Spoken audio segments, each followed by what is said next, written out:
This story happened in 2022.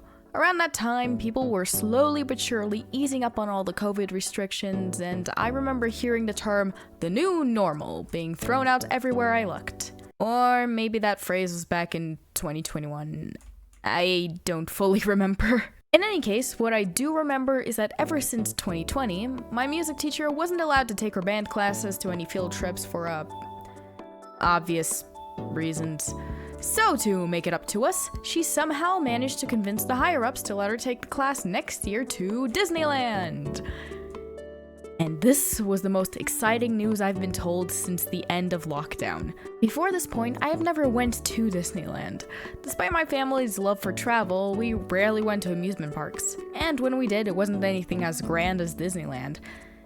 Though we did go to Legoland once, and for a young Icy that was obsessed with Lego Ninjago, that place was incredible. I still remember going on that one Ninjago-themed ride where you could shoot the enemies by flinging your hands around and you get points when you hit an enemy. I went on that ride so many times before the park closed for the night, and it was the highlight of my year. But to try and get back on topic, as soon as I heard the news, I decided to do a thing I have never done before in my 16 years of living. Get a job that was not linked to my parents.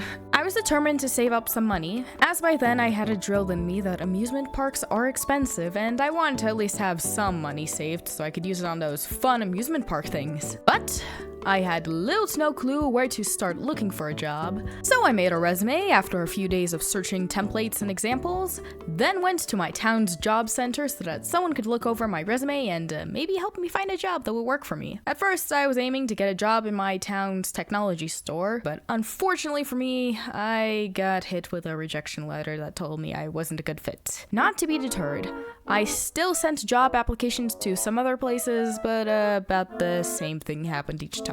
So at one point, my teen self started thinking a bit too negatively about all this. Why wouldn't any of these jobs hire me? Is it because I am 16, or because I didn't have a good enough resume? Maybe my cover letter wasn't good? Or maybe... is it because I clicked that box that stated I was neurodivergent? Yeah, that sounds about right. So, when I saw an opening at one of the 2 big grocery stores in town, I applied and did everything as usual, except that I purposefully left out the fact that I was autistic. And just to improve my chances, I did the equivalent of sanitizing myself so that none of my true self, Sans preferred name, would be noticed. This will come back to haunt me in about 2 weeks, but for now, 16-year-old me thought they did the right thing and submitted the application, not expecting anything to come back from it. A few days passed, all was calm, and then I suddenly get a phone call. Surprise! I'm qualified for a job interview. The interviewer was nice, and was okay with my explanation that I wanted to save up some money for my band trip. I then went through an hour-long slideshow and got my work uniform, which was basically a somewhat cheap-feeling shirt and a name tag, and I was officially hired! There were a few other things that I still needed to figure out, one of them being how I'll get paid, as I had to get to open a bank account. But hey, for now, I was happy. My job at this grocery store was to stack shelves.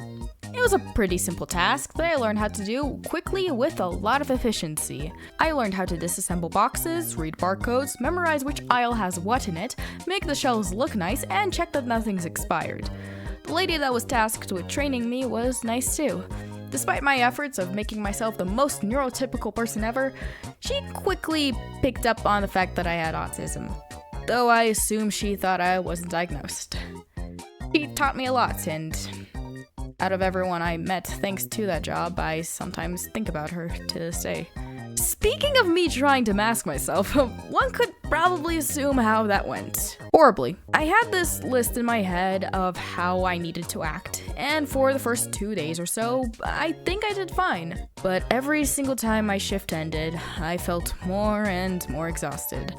Some people noticed, and they asked if I was okay. But I, terrified that they'd fire me on the spot if I said yes, always said, no, I'm perfectly fine. One of the only things that connected me with who I was outside of work was my name, but even that started to feel disorienting.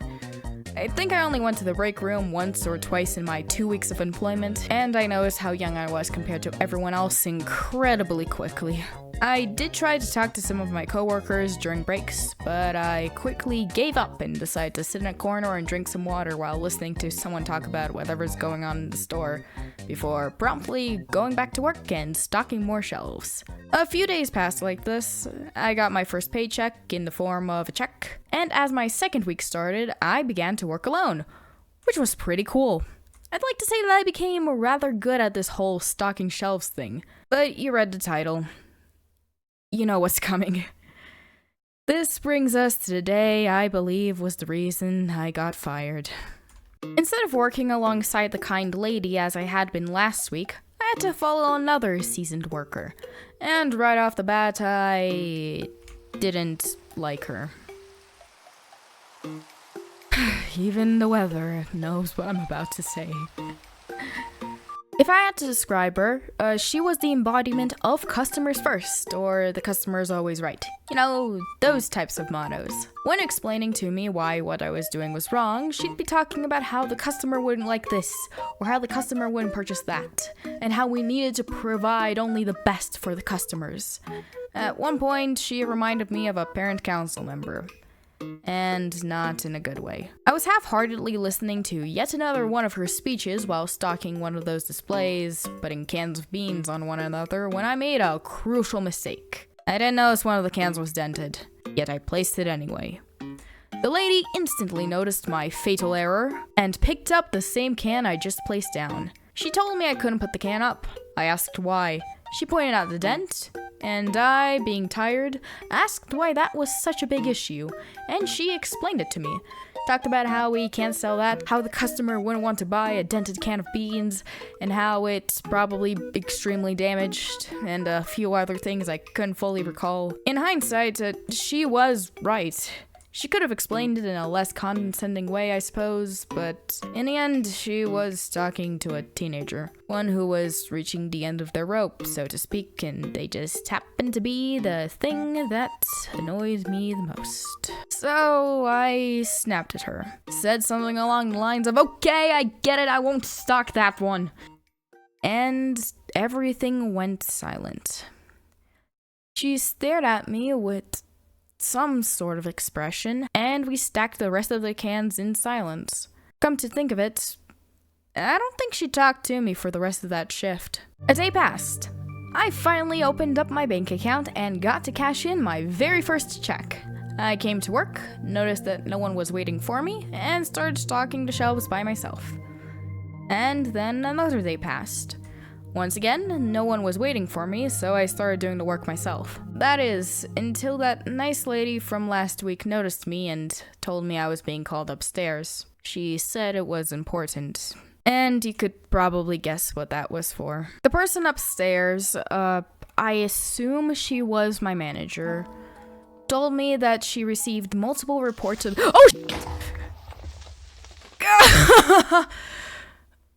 God damn it.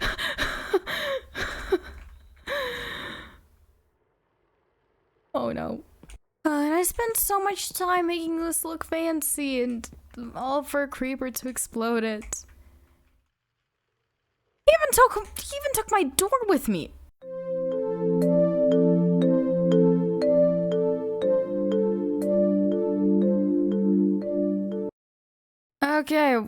Okay, what was I doing again? I had to fix up my house. This is why most people don't record this on survival servers. The person upstairs told me she received multiple reports of me being uncooperative and cold, and had decided I was not a good fit for the company. As I only worked there for 2 weeks, I can't officially say I was fired, but that's how it felt like to me. She told me I'll still be paid for this week and sent me on my way. The nice lady was kind enough to stay with me, and even called my mom so she could pick me up. She also told me that if she were me, she'd burn the uniform, which did get me to ease up on my crying. For a while afterwards, I avoided that grocery store like the plague.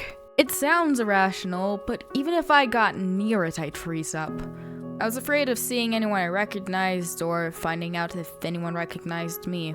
And that fear turned into a sort of hatred for that specific grocery store chain. And even now, I don't shop at that store, choosing to instead go to the other big grocery store that's about a 3 or 2 minute walk from the other one. I managed to get a job somewhere else entirely a week or two later, but this time I didn't hide the fact that I was autistic. My boss even mentioned that she has an autistic kid of her own, which was comforting. And well, I've been working the same job to this day. I also got to go on that Disneyland trip I mentioned at the start of the video and had an amazing time there with my friends. I got to see the back of Disneyland and record 2 tracks in a professional studio, and it was all incredibly cool, like a 10 out of 10 experience. But over the years, I've been reflecting on this 2-week experience, and I've come to realize that most of what happened was admittedly my fault. I still don't like that specific grocery store chain, but I can acknowledge now that job was absolutely not for me. And while I still don't really understand what the other reports outside of the can of beans incident could have possibly been, I shouldn't have lied about me not having a disability, and I shouldn't have shied away from help when people asked. Instead, I piled enough stress onto myself that I'm surprised I managed to last as long as I did. But you know one thing I know that wasn't my fault? Is that I wasn't given my second paycheck for 2 years. I admit I forgot about it because of the whole, being fired for the first time ever thing and then being scared to step foot into the store thing, but it really doesn't excuse the fact that it took them 2 years to call me and say that I have something to pick up at customer service. And by that time, I completely forgot I was receiving the second paycheck to begin with. So I guess it was a nice surprise? And with that, the video has been concluded. I've been suffering with the flu for a good part of this month, and then when I finally got better, I was hit with the worst cough I've ever had. If I talk for too long, I'd be hit with a burning pain in my throat and cough for a good 30 seconds, which you could probably guess wasn't good for recording anything. I'm slowly but surely approaching summer, which means hopefully I'll be getting more shifts at my current job. I'll also need to start planning for the next school year as I am going to a polytechnic, and who knows, maybe I'll make a video talking about that. So that's all I really have to say for now. Thank you to everyone who watched till this point, and I shall see you whenever I upload next. See ya!